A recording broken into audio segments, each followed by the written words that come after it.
Booth கமிட்டியினுடைய நிர்வாகிகளுக்கான மாநாடு துவங்கி இருக்கிறது.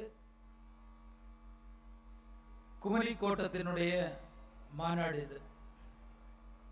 இந்த மாநாட்டிற்கு வந்திருக்கக்கூடிய மேடையில் இருக்கக்கூடிய நம்முடைய கட்சியினுடைய மாநிலத்தினுடைய பார்வையாளர்கள், மாநிலத்தினுடைய மூத்த தலைவர்கள், மாவட்டத்தினுடைய தலைவர்கள், மாவட்டத்தினுடைய பார்வையாளர்கள், முக்கிய விருந்தினர்கள் மற்றும் இந்த கூட்டத்திற்கு வந்திருக்கக்கூடிய பூத் கமிட்டியை சேர்ந்த உறுப்பினர்கள்,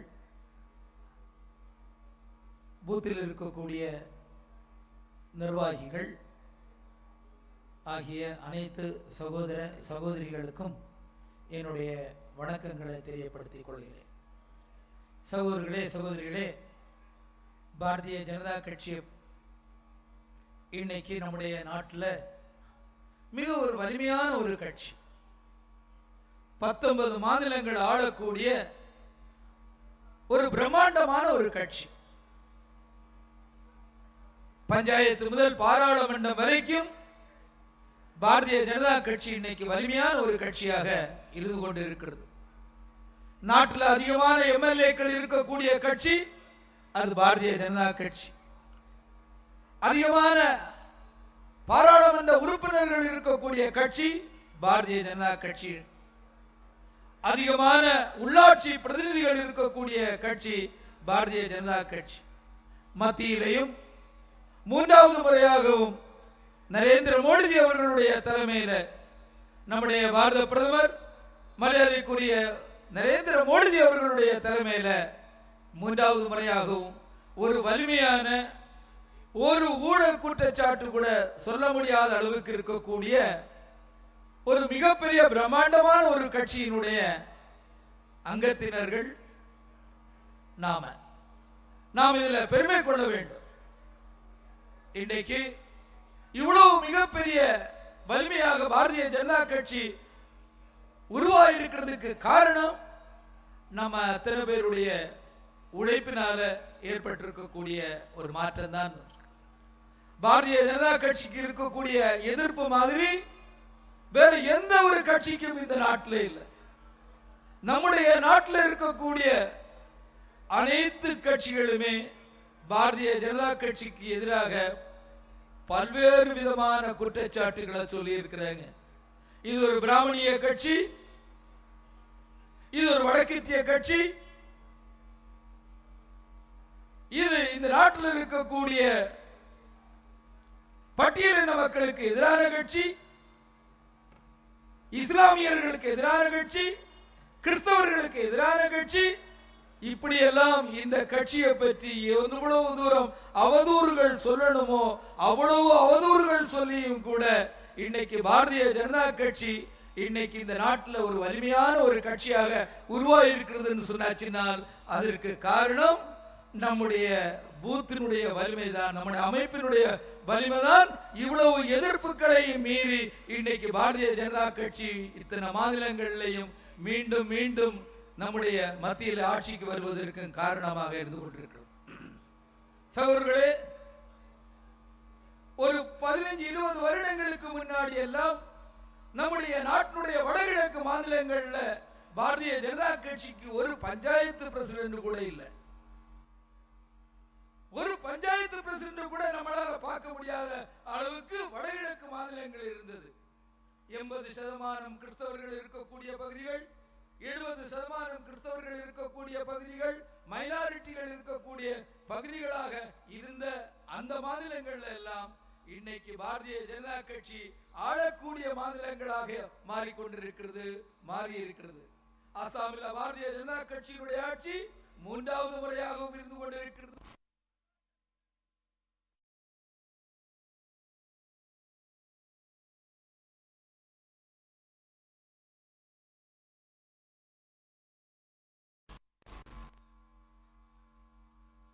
நாகாலாண்டாக இருக்கலாம், மிசோராமாக இருக்கலாம், மேகாலயாவாக இருக்கலாம், அங்கே எல்லாம் பாரதிய ஜனதா கட்சியினுடைய ஆட்சி இன்னைக்கு தொடர்ந்து நடந்து கொண்டிருக்கிறது. திரிபுராவில் 3வது முறையாகவும் பாரதிய ஜனதா கட்சியினுடைய ஆட்சி இருந்து கொண்டிருக்கிறது சொன்னால் அங்கே எல்லாம் ஆட்சி வருவதற்கு காரணம் பாரதிய ஜனதா கட்சியினுடைய லோயஸ்ட் யூனிட்டா இருக்கக்கூடிய கடற்கோடியில் இருக்கக்கூடிய யூனிட்டா இருக்கக்கூடிய பூத்த பாரதிய ஜனதா கட்சி வலிமையாக வைத்துக் கொண்டிருக்கிறது. ஒவ்வொரு பூத்தையும் அந்த பூத்தில் இருக்கக்கூடிய பாரதிய ஜனதா கட்சியினுடைய உறுப்பினர்களும் அந்த நிர்வாகிகளும் தங்களுடைய பூத்து ஜெயிக்க வேண்டும் என்பதற்காக வேண்டி எல்லா பணிகளையும் செய்து கொண்டிருக்கிறாங்க. தன்னுடைய பூத்து ஜெயிப்பதுதான் அந்த பூத்தில் இருக்கக்கூடிய பூத்து கமிட்டியில் இருக்கக்கூடிய அங்கத்தினர்களுக்கும் சரி, அந்த தலைவர்களுக்கும் சரி, அந்த பூத்தில் இருக்கக்கூடிய மண்டல, மாவட்ட, மாநிலம் சொல்லக்கூடிய நிர்வாகிகளுக்கும் சொந்த பூத்து ஜெயிக்க வேண்டும் என்பதுதான் ஒரே லட்சியமாக இருக்கிறது. ஒவ்வொரு பூத்திலையும் இருக்கக்கூடிய பூத்தினுடைய கமிட்டியை சேர்ந்தவர்கள் தங்களுடைய சொந்த பூத்தை ஜெயிக்கிறதுனால ஒரு சட்டமன்றத்தை ஜெயிக்க முடியுது, அந்தந்த சட்டமன்றங்களை ஜெயிக்க முடியுது, அங்க பாராளுமன்றத்தை ஜெயிக்க முடியுது, உள்ளாட்சி இடங்களையும் மிக சுலபமாக ஜெயிக்கிறதுனால அங்கேயே தொடர்ந்து மத்திய மாநில அரசுகளுடைய ஆட்சிகள் இருக்கிறதுனால அந்த பகுதியில் இன்னைக்கு மிகப்பெரிய முன்னேற்றங்களை காண முடிகிறது.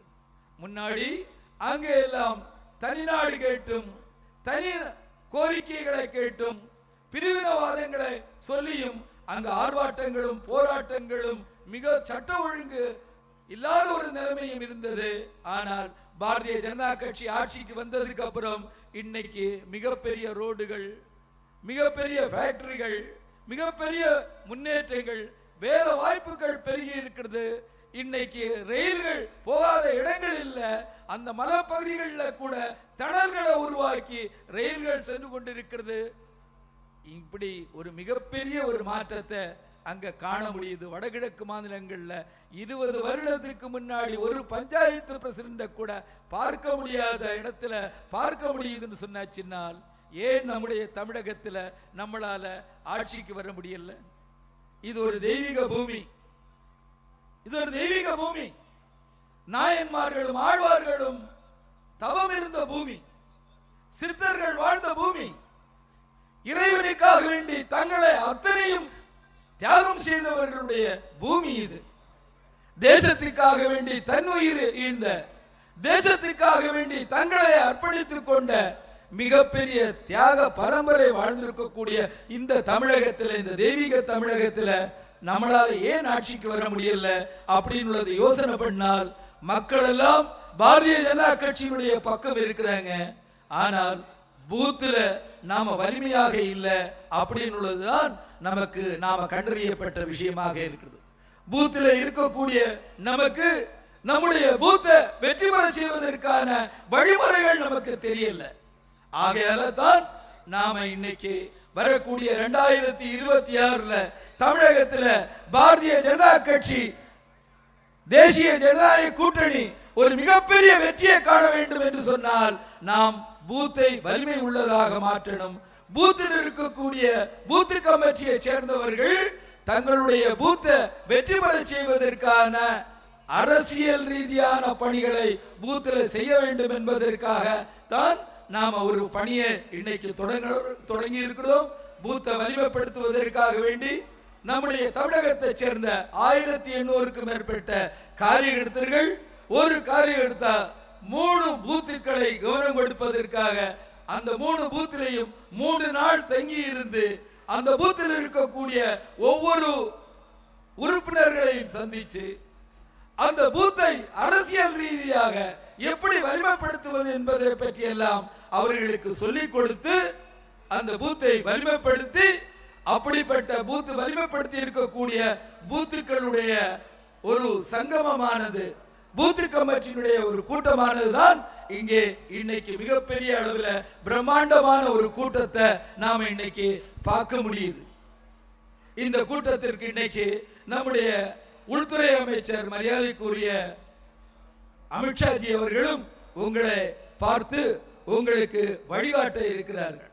சகோதரர்களே, ஒரு பூத்து வெற்றி பெற வேண்டும் என்று சொன்னால் நாம பூத்துல ஒரு சில பணிகளை நாம கவனம் கொடுக்க வேண்டும். நமக்கு இன்னைக்கு ஒரு பூத்துல 50 உறுப்பினர்கள் இருக்கிறாங்க.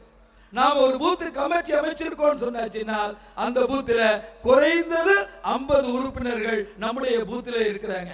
50 உறுப்பினர்கள் இருக்கக்கூடிய ஒரு மிகப்பெரிய ஒரு கட்சி பாரதிய ஜனதா கட்சியாக இருக்கிறது. கிட்டத்தட்ட 68,000க்கு மேற்பட்ட பூத்துக்களில இன்னைக்கு 62,000க்கு மேற்பட்ட பூத்துக்களில பாரதிய ஜனதா கட்சியினுடைய உறுப்பினர்கள் இருக்காங்க உள்ளது.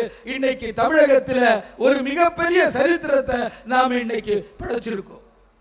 இப்ப எப்படி நமக்கு இந்த குமரி கோட்டத்தினுடைய ஒரு பூத்து கமிட்டியினுடைய கூட்டமானது நடக்க இருக்கிறதோ அதே மாதிரி தமிழகத்தில் இருக்கக்கூடிய 8 இடங்களிலேயும் நாம இதே மாதிரிப்பட்ட கூட்டங்களை தனித்தனியான பூத்து கமிட்டியினுடைய கூட்டங்களை நாம நடத்த போறோம்.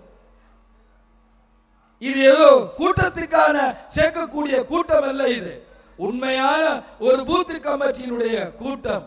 அந்த உறுப்பினர்களுக்கு நாம அடையாள அட்டைகள் கொடுத்திருக்கிறோம். அந்த அடையாள அட்டைகளை செக்க பண்ணி நாம இன்னைக்கு அவர்களெல்லாம் இன்னைக்கு ஒவ்வொரு சட்டமன்ற வாரியாக இன்னைக்கு கூடி திங்கி நிறைந்து கொண்டிருக்கக்கூடிய ஒரு காட்சியை பார்க்கிறோம்.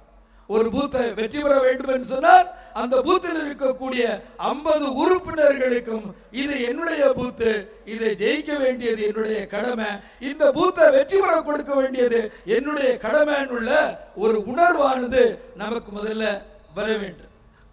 அங்க இருக்கக்கூடிய பூத்தில் இருக்கக்கூடிய ஒரு கிளை தலைவரும்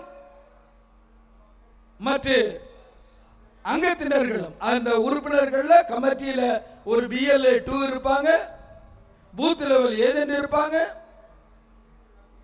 ஒரு வாட்ஸ்அப் குழுவுக்கான ஒரு பொறுப்பாளர் இருப்பாங்க, ஒரு பயனாளிகளுக்கான பொறுப்பாளர் இருப்பாங்க, மனதின் குரலை கேட்கறதுக்காக ஏற்பாடு செய்வதற்கான பொறுப்பாளர்கள் அங்கே இருப்பாங்க. இப்படி ஒரு பூத்துக்குள்ள ஒரு 12 பேரும் அவர்களுக்கு ஒரு தலைவரும் இருக்கக்கூடிய ஒரு கட்சி ஒரு பூத்தில் இருக்கிறாங்க. அதே பூத்தில் அணிகள் பிரிவுகளை சேர்ந்த நம்முடைய மண்டல் மாவட்ட மாநில பொறுப்பாளர்களும் ஒவ்வொரு பூத்திலையும் 1-2 பேர் இருப்பாங்க. முன்னாள் நிர்வாகிகள் இருப்பாங்க. மைக்ல சொல்லணுமா? முன்னாள் நிர்வாகிகள் அங்க இருப்பாங்க. அப்போ அவர்கள் எல்லாம் சேர்ந்து இருக்கக்கூடிய நம்முடைய ஒரு சொந்த பூத்தை நம்மளா ஜெயிக்க வைக்கணும் சொன்னாச்சுன்னா ஒரு சில வேலைகளை நம்முடைய பூத்துக்குள்ள நாம வந்துட்டு கவனம் கொடுக்கணும். சகோதரர்களே, இந்த பக்கம் கொஞ்சம் சேர்கள் காலியா இருக்கிறது, இங்க வந்து அமரலாம். வெயில் எல்லாம் நம்மளை வாட்டாது, நம்ம தைரியமாக இருக்கலாம். சூரியனை கண்டெல்லாம் அஞ்சப்படக்கூடியவங்க நாம அல்ல. அதனால எல்லா காலத்திலையும் எல்லா இதிலையும் நாம வந்துட்டு அமர வேண்டும். வெயிலை சற்று பொறுத்து கொண்டு நாம அமர வேண்டும். சகோதரர்களே, ஒரு பூத்தை வலிமைப்படுத்த வேண்டும் என்று சொன்னால் ஒரு சில பணிகளை நாம பூத்துக்குள்ள நாம வந்துட்டு செய்யணும். ஒண்ணு, மாதத்துல ஒரு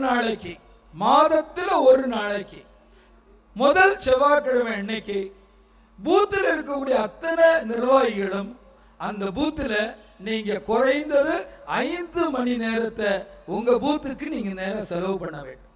5 மணி நேரம் குறைந்தது.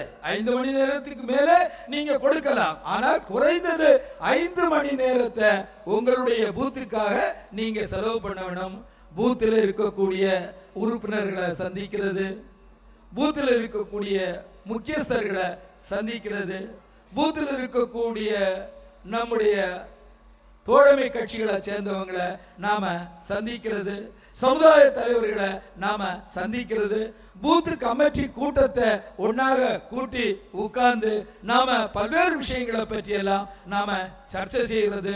எப்படி பூத்தை வலிமைப்படுத்துறது, எப்படி பூத்தை ஜெயிக்கிறது, கடந்த தடவை இந்த பூத்துல நாம எவ்வளவு ஓட்டுகளை பெற்றிருக்கோம், அது போதுமான அளவுக்கு இருக்கிறதா, நம்முடைய பூத்தை வெற்றி பெறக்கூடிய அளவுக்கு இந்த ஓட்டு போதுமா, ஒரு பூத்தை ஜெயிக்கணும்னு சொன்னாச்சுன்னா நம்முடைய பூத்துல எவ்வளவு ஓட்டுகள் இருக்கிறது, அதுல 50% மேற்பட்ட ஓட்டுகளை பெறுவதற்கு நாம என்ன செய்யணும், பேஜ் பிரமுகர்களை நியமனம் பண்ணி பேஜ் பிரமுகர்களை நாம் வந்துட்டு அவர்களுக்கு வீடுகளை பிரித்து கொடுத்து அந்த வீடுகளை எல்லாம் அவர்கள் தொடர்ந்து கவனம் கொடுத்து அந்த வீட்டில் இருக்கக்கூடிய அனைவருக்கும் வாக்கு அனுமதி இருக்கிறதா, அவர்களுடைய வாக்காளர் பட்டியலில் அவர்களுடைய பெயர்கள் இருக்கிறதா என்பதை பற்றியெல்லாம் சிந்தனை பண்ணி நாம் அவர்களுக்கு பெயர்களை வாங்கி கொடுக்கிறது, வாக்காளர் அட்டையில் பெயர்களை பதிவேற்றம் பண்ணி கொடுக்கறதுக்கான ஏற்பாடு செய்வது, நீக்க வேண்டிய வாக்குகளை நாம்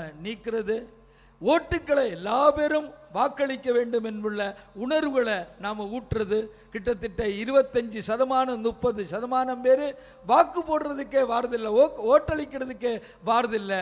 அவர்களை வாக்களிக்க வேண்டியது நம்முடைய கடமை என்ன உள்ளது அவங்கள உணர்த்துறது.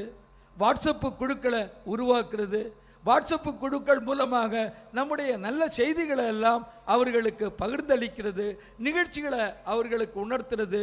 இப்படி பல்வேறு விதமான காரியங்களை நம்ம செய்யும். நமக்கு மனதின் குரலை நாம் மாதம் கடைசி ஞாயிற்றுக்கிழமை நம்முடைய பாரத பிரதமர் அவர்கள்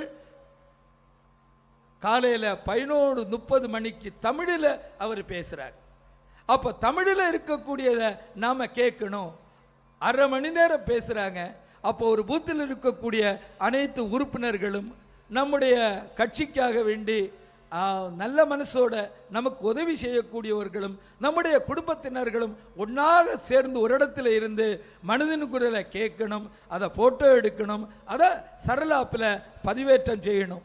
அப்போது நமக்கு நம்முடைய கட்சியை பற்றிய ஒரு பெருமை, நம்முடைய நாட்டை பற்றிய பெருமை, பாரத பிரதமர்கள் எத்தனையோ விஷயங்களை நமக்கு சொல்கிறாங்க, அதெல்லாம் கேட்கறதுக்கான ஒரு வாய்ப்பு நமக்கு கிடைக்கும். நல்ல நல்ல விஷயங்களை சொல்கிறாங்க, இதெல்லாம் நமக்கு கிடைக்கும்.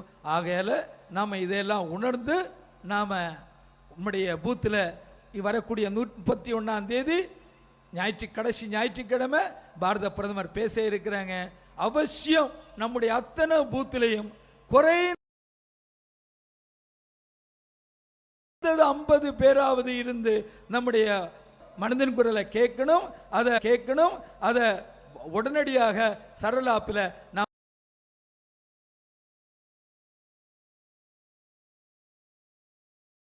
பதிவேற்றம் பண்ணணும். இப்படி பூத்தில் நம்முடைய சமுதாயத்தினுடைய தலைவர்களுடைய நிகழ்ச்சிகளை நாம் கொண்டாடணும். சமுதாயத்தில் எத்தனையோ பேர் இந்த தேசத்துக்காக வேண்டி பிறந்தவங்க வாழ்ந்தவங்க இருக்கிறாங்க. அவங்களுடைய நினைவு நாள் பிறந்த நாள் வரக்கூடிய அன்னைக்கு நாம் அவங்களுடைய ஃபோட்டோக்களை வச்சு நம்முடைய பூத்தில் இருக்கக்கூடிய எல்லா மக்களையும் கூட்டி இணைக்கக்கூடிய நேரத்தில் எல்லா சமுதாயத்தை சேர்ந்தவங்களும் நம்ம கூட வருவாங்க. அதனால் இதையெல்லாம் உணர்ந்து நாம் நம்முடைய பூத்தை வலிமைப்படுத்தணும்னு சொன்னாச்சுன்னா நிச்சயம் நம்முடைய பூத்து வெற்றி பொருந்திய பூத்தாக மாறும். இதுதான் உங்களுடைய கௌரவம், இதுதான் உங்களுடைய வெற்றி. ஒரு கட்சியில் நாம் எத்தனை வருடம் இருக்கிறோம் அப்படின்னு கணக்கல்ல. நான் 30 வருஷமா இருக்கேன், 40 வருஷமா இருக்கேன் அப்படின்னு உள்ளதில்ல கணக்கு.